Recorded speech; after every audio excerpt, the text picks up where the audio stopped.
I'm representing the Falls County area. I'm not a public official, I'm just a public citizen.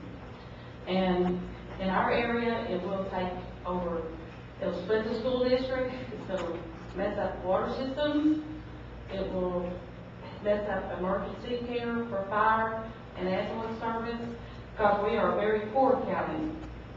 And if they split us in two, it's just going to, we're out of the Bristol Eddy area, and the school system will be ruined, because there's a lot of kids that go on our side of the track, or Falls County side, that do go to Bristol Eddy schools.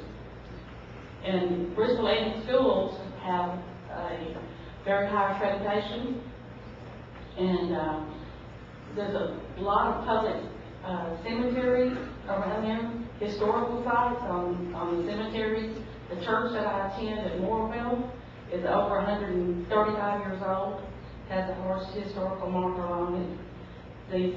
The cemeteries, again, there are a lot of veterans of World War I, World War II, the Confederate soldiers, that history will just be lost if these cemeteries and schools and are destroyed.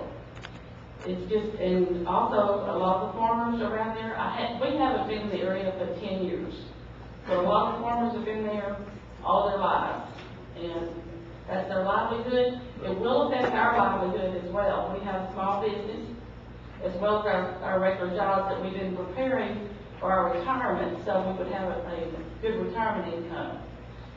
And so this would also cut us off from our being able to do our job, because we work with the farmers and ranchers around there. And I know you're not really supposed to talk personal stuff, but this is what it's all about. And we can expand I-35 and we can, you know, a lot of people can run up and down I-35. I drive it twice a day, every day, 25 miles to work. And it is crowded, but people are dealing with it. And I know we need to expand, but there's got to be a better way than taking away the homes of the people and also the churches and what Texas was built on, the foundations that Texas was built on. Thank you very much. Thank you. Good evening.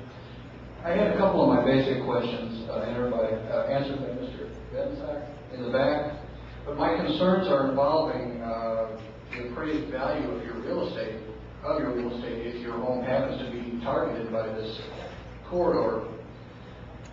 As it turns out, if you go into litigation with the state such that you and they have no agreement as to what the value of your property is worth, you will end up ultimately having it in litigation determined by, as I understand it, correct me if I'm wrong, sir, 3 judges within the county of your residence to conclude what they feel the property is actually worth. Well, do I trust the government? No, not at that level, not at the federal level. All I can say with regard to that is, and it'll be down the road, part of the fun, if it comes to that, know what your property is worth. They will have 3 appraisers of their own determining what they feel the value of what your property is worth. If it were my property targeted, if it is, I will have at least 3. And I would also say that keep an eye on some of the grassroots organizations like Black Earth Coalition. I know they have an attorney that's working with them, but I would watch him closely to determine his competency. You don't want to depend on someone and then find out at the last minute they're not really going to do you much good.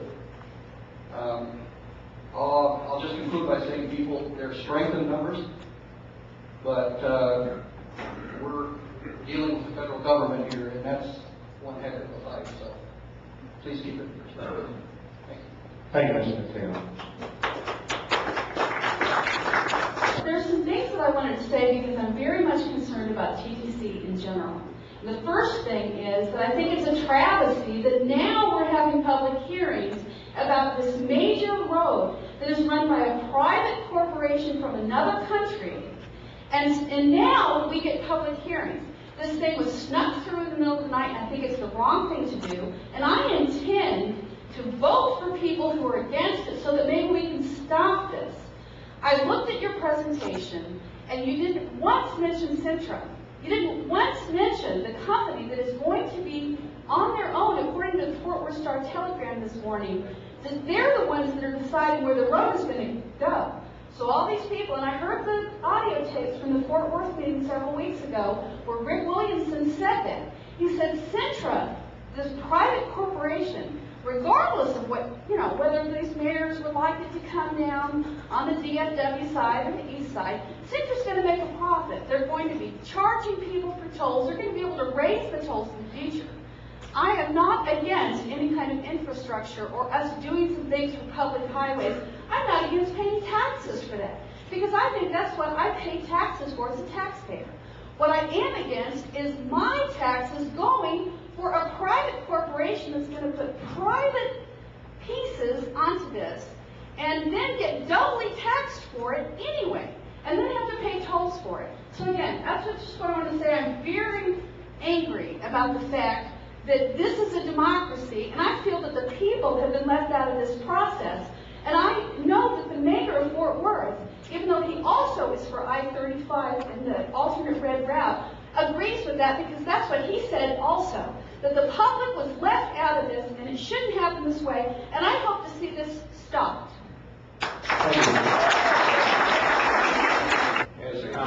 As a citizen of Johnson County, I not come with a prepared statement, but I agree with the majority of statements that the mayors and Representative Bohr has made. It kind of interests me that it appears that you have already made your selection of alternative number 5. The presentation you've made here, as a citizen, tells me that that's what you plan on doing. And the question I would like to ask you is, what would have to happen for you to do what the North Texas Council of Governments feels you should do, which encompasses the majority of the governments in this northern Texas region? Why would you do something different than they would want done? And what is it that would cause you to change your mind from your alternative number 5, which you have presented today, as what you're going to do? Thank you. Thank you. Well, as you've heard from several people, this whole project is it's a $187 billion boondoggle that Rick Perry signed off on 15 months ago without letting anyone know about it.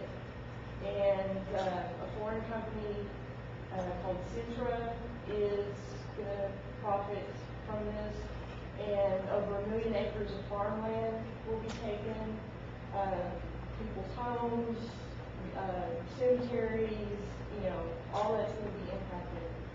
And there is a movement growing across the state to try to fight this, and